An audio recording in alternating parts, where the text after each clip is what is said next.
Hi. So another clean conversation with Caitlin. This time, Marian and I have been talking about trust and the relationship between trust and clean questions and clean coaching.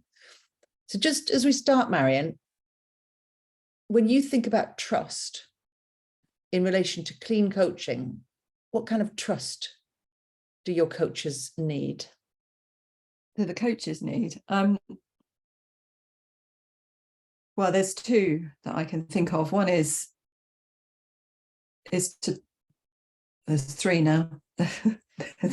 There's trusting that asking clean questions and modeling will help people to uncover new aspects of their landscape that may make a difference in their life. There's trusting that this person has got those things. So there's trusting the process and trusting the person, that there is something within that person that is able to, that's a resource that they might find, or some new insight or change might happen. So there's a trust in the person and the process. And then there's a trust in themselves, where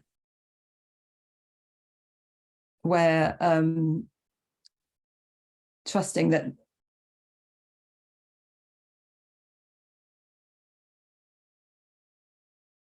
I think it's about trusting themselves, that they can use those questions in that way, that they've got some skill and also the ability to keep their own ideas to themselves. So it's about trusting yourself and your skills and your abilities. Trust, well, it's trust in the person that there's something in them or in their system that will be able to make a difference. There's trust in the process, that simply by asking the clean questions, developing a metaphor landscape, that the process will enable that something to do its job. And then trust themselves that they can ask the questions, that they can keep their own assumptions to themselves, and that they can work cleanly. Yeah. So what isn't trust? So if you don't trust the client, what might you do or say that would demonstrate that you didn't trust the client?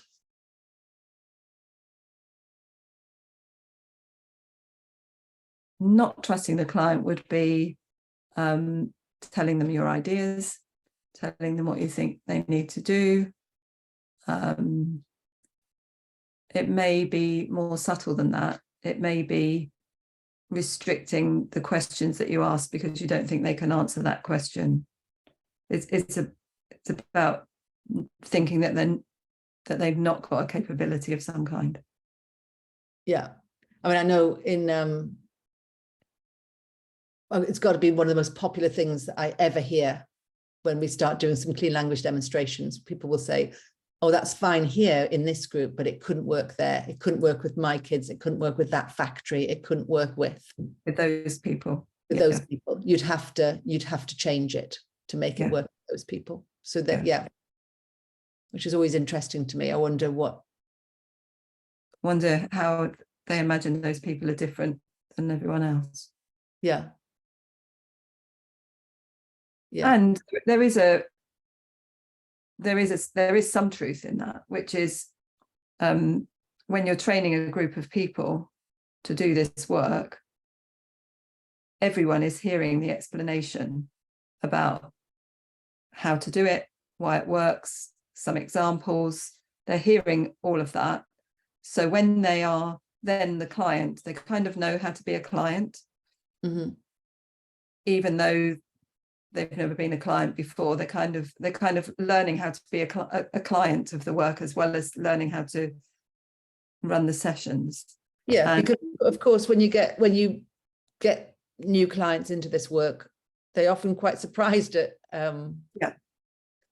because if they don't have that trust in their own system and they don't have the experience, they have to learn to trust you, the process, and themselves. So there is some validity in that idea that, well, it's okay here because these people have learned, they kind of know the system.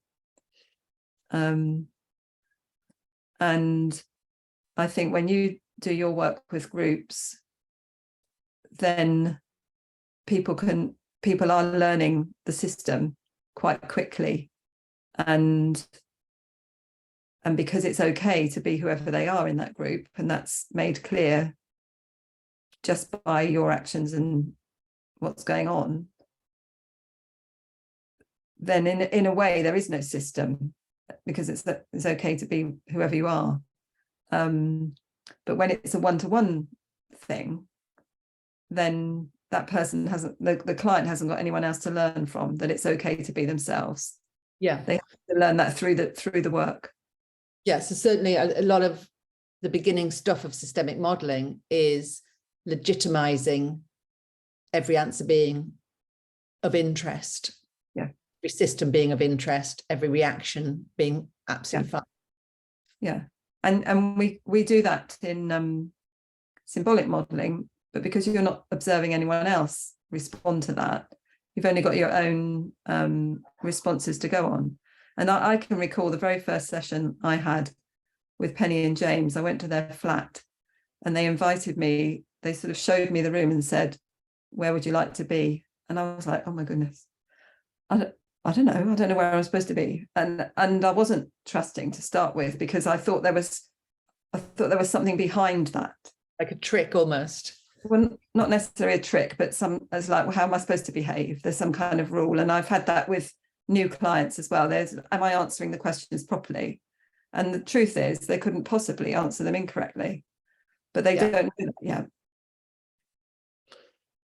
Yes, but the not knowing, and there are certain people, one of my children really struggles to answer clean questions because they're too open. They're much happier if you say, well, some people like it like this, some people like it like this, some people like it like this. How do you like it? Then they can give you structure. They are much better off in a group, and they don't operate well on a one-to-one coaching. They like to compare and contrast themselves in order to understand their own structure. Yeah. I think so. There are some people where it's not that helpful for. Or they have to learn that their responses, their actual responses are the truth, and they are okay. Yeah. Okay, well, I think that was a lovely little overview for me of the trust. And although there weren't new answers, I hadn't seen them as succinctly as you said them then. So I really appreciated that. And I think that one of the conversations I'd like to have with you in the future is linking that trust thing of clean coaching with the no punishments, no rewards stuff that we initially came across with Amanda Maney and Bernadette Galloway over in one of the primary schools that we've done a lot of clean work in, and that I've recently been reading about in Alfie Cohn, because I think that there is something in the way that we trust clients with clean questions that helps to develop intrinsic motivation. And it trains the system not to be externally or extrinsically motivated by us, but to be, and so that we don't do a lot of that accountability that other coaching models do. They're not accountable to us. No, and if I think about myself being a client, it's like there's an impetus. It generates an impetus for action that full well comes from your own self. And I think that, that very gesture that you're doing there is a beautiful embodiment of you're creating the conditions for intrinsic motivation. Yeah. And not for an extrinsic. And so you don't have the luxury of going, oh, well, I'll get them to move and I'll set up the conditions and make them move, because as Cohen says in his book, it's, the thing about rewards and punishments is they're really easy to put together, whereas actually creating the conditions for intrinsic motivation takes diligence, it takes time, it takes really high quality attention. but then it comes, and when it comes, you don't have to make it happen because it comes out from the system. Mm. So yeah, Yeah. thank you for that. Okay.